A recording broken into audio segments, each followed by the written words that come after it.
Terima kasih Anda yang terus bersama kami atau baru bergabung. Kalau masih memberikan komentar silahkan lewat iNewsTVmobile.com. Talk to iNews segmen terakhir. Kita bicara soal ramai-ramai di Mahkamah Kehormatan DPR soal aduan Menteri SDM terkait Setia Novanto mencatut nama Presiden Wapres. Intinya Freeport. Nah kalau tadi saya sebutkan bahwa Wapres bersedia hadir jika dipanggil MKD. Semua langsung bilang kacau. Jadi kalau Wapres dipanggil baiknya tidak datang, ya, Bang Said. Memang nggak ada begini kan, tata negara ini antara organ-organ konstitusi itu diatur dalam hukum tata negara itu hubungan dan fungsi di antara mereka. Sekarang yang namanya presiden dan wakil presiden ini dia hanya masuk ke DPR ya, proses DPR itu kalau hak menyatakan pendapat saja. Gitu loh, ya. Itu nanti kan diuji lagi misalnya ke Mahkamah Konstitusi. Dari Mahkamah Konstitusi baru lagi nanti ke MPR. Jadi nggak sembarangan juga presiden wakil presiden bisa diperiksa tanda kutip gitu oleh segelintir 17 orang di MKD itu. Nggak begitu. Jadi kalau nggak datang nanti dianggapnya nggak kooperatif. Nah, kedudukan presiden wakil presiden tidak untuk kepentingan itu gitu loh. Nah termasuk juga misalnya begini. Bisa nggak misalnya ya ada satu pelanggaran hukum yang dilakukan oleh presiden wakil presiden. Bisa dia diproses di polisi? Nggak bisa. Orang mengatakan semua sama secara hukum. Iya sama, tapi caranya nggak sama.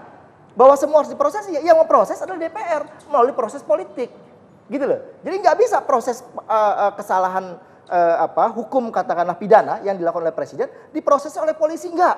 Itu keliru. Yang boleh adalah DPR melalui proses politik. Pidananya DPR yang menilai. Jadi kalau kita melihat ini bahwa proses di MKD berlanjut, lalu jadwal persidangan akan bergulir, kalau ada pada titik Wapres diundang dan Wapres datang, barangkali publik suka, tapi secara ketatanegaraan kacau, udah rusak lah kita lembaga. Bang Effendi tadi Anda bilang siapa berdusta gitu ya, siapa yang berdusta soal Freeport ini. Satu pihak bilang nggak akan perpanjang, satu sisi kok anak buahnya memuluskan jalan itu. Jadi kalau sampai kita mau upayakan mana yang benar, apa yang bisa kita lihat? Kalau berdasarkan normanya, apa yang disampaikan Presiden Jokowi ya, dan diulangi oleh Menko Polhukam, itulah yang sesuai normanya. Kita hanya akan melakukan negosiasi 2 tahun sebelum masa kontrak berakhir, kemudian kita minta pembangunan smelter, kemudian kita minta divestasi tidak melalui bursa saham, kemudian ada masalah lingkungan, itu fine. Nah, yang di sini, yang Sudirman CS, hampir sama, tetapi dia melakukan early negosiasi. Dan itu melanggar undang-undang.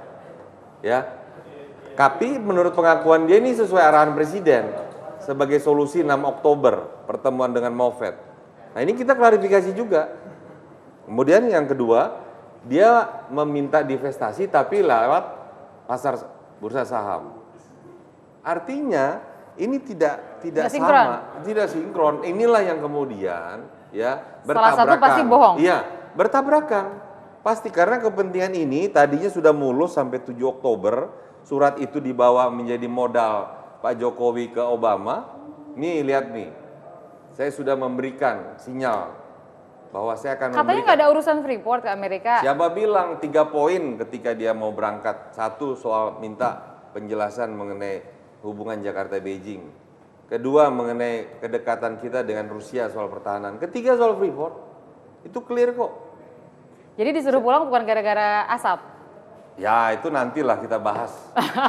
Tapi artinya kalau ternyata dalam hal ini presiden yang tidak memberikan arahan yang jelas atau malah arahannya dimulti interpretasikan oleh bawahannya? Oleh karenanya saya katakan, menurut saya kemudian ini menjadi hikmah pertemuan Novanto dengan pengusaha-pengusahanya yang mungkin sudah katakanlah image-nya di publik kurang baik ya. Tapi bagi kita itu jadi blessing. Kenapa? Karena kita terbuka tabir. Apa konsekuensinya kalau presiden ternyata yang tidak memberikan arahan yang tepat atau malah presiden yang berdusta? Ya kita bawa ke posisi hak-hak konstitusi di DPR. Yaitu impeachment. Ya kenapa tidak? Kalau misalnya ada pelanggaran kan bukan karena pribadi ini. Apakah itu presiden yang didukung oleh partai Anda loh Bang Effendi? Didukung oleh rakyat Indonesia. Iya, tapi kan yang mengusungnya. Diusung iya. Tapi gini, kita jangan kemudian juga menutup semua persoalan itu hanya karena kita mendukung. Kita perlu, jangan lupa apa yang dilakukan oleh Sudirman Said ini pasti ada kaitannya dengan dengan Ma'ruf sebagai ujung tombaknya Moffett juga dengan CIA. Ma'ruf maksudnya adalah petinggi Freeport Indonesia. Ini ada kaitannya CIA. Ma'ruf yang dulu adalah mantan petinggi BIN. Ya, jadi kita coba, maka saya melihat itu bukan ruang lingkup MKD nanti.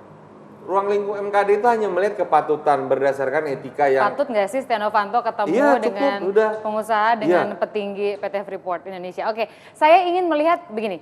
Kita kan belum dengar Presiden bicara apa soal ini. Saya mau tanya ke Bang Said. Dalam posisi gini, sebetulnya harusnya Presiden melakukan apa?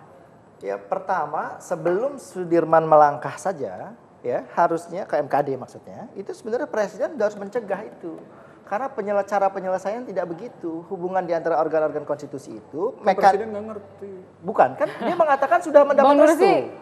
Bilangnya Presiden nggak ngerti. Enggak, tapi kan versi Sudirman dia mengatakan sudah atas restu Presiden maju ke MKD. Oke, kan sekarang gitu. udah terjadi. Setelah terjadi lalu bergulir seperti ini, mestinya Presiden bicara atau tetap diam? Kalau zaman Pak SBY kan kita suka bilang, kalau Pak SBY dikit-dikit bilangnya prihatin, dikit-dikit sedih. Satu organ ini dengan nggak bicara organ apa-apa. yang lain itu hubungannya misalnya begini ya, eksekutif dengan legislatif. Ada satu persoalan, komunikasinya komunikasi politik. Kalau dia misalnya ya ada satu kehendak presiden yang tidak direspon misalnya pada konteks yang lain ya tidak direspon oleh DPR. Ini kan hubungan antara nama presiden yang katanya dicatut oleh ketua DPR ya kan dari legislatif. Jadi antara legislatif dengan eksekutif. Jadi kalau presiden pada satu hal misalnya ada satu pandangan dia berkehendak tentang pembentukan suatu undang-undang katakanlah dengan mekanisme X. DPR pengen dengan mekanisme Y. Caranya bukan misalnya presiden melapor kepada MKD, kepada polisi. Tapi poin atau, poin saya gini. Saya mau mengatakan gini, sedikit Mbak Tina. Jadi maksud saya, tidak misalnya cara yang ditempuh itu bisa dengan cara apapun. Tapi gini, dengan kondisi seperti ini kan, lalu publik kalau boleh kita jujur, lebih banyak mendukung Sudirman Said. Terhibur, senang. Dan presiden kan mendapat berkahnya bahwa kabinet kerjanya lantang bersuara, jadi bisa saja presiden kabinetnya melakukan cara yang keliru dibiarkan. Presidennya itu pun menjadi pembelajaran keliru yang gitu loh. salah. Presidennya pun keliru karena ini kan seperti kalau dia klaim dibilang saya sudah. bilang ini disangka jubir presiden nanti padahal saya ingin men-challenge bapak-bapak bahwa yang kita alami sebagai bangsa ini ada dalam kondisi apa sih sekarang? Sebentar. Kalau gini saya jawab, sekarang saya jawab begini. Gini, saya ingin mengatakan begini ya. Kalau tadi saya bilang, emang ngerti, ini kan artinya saya main dalam dua dimensi. Di satu sisi pura-pura tidak tahu, tapi sisi lain bisa memainkan manajemen konflik.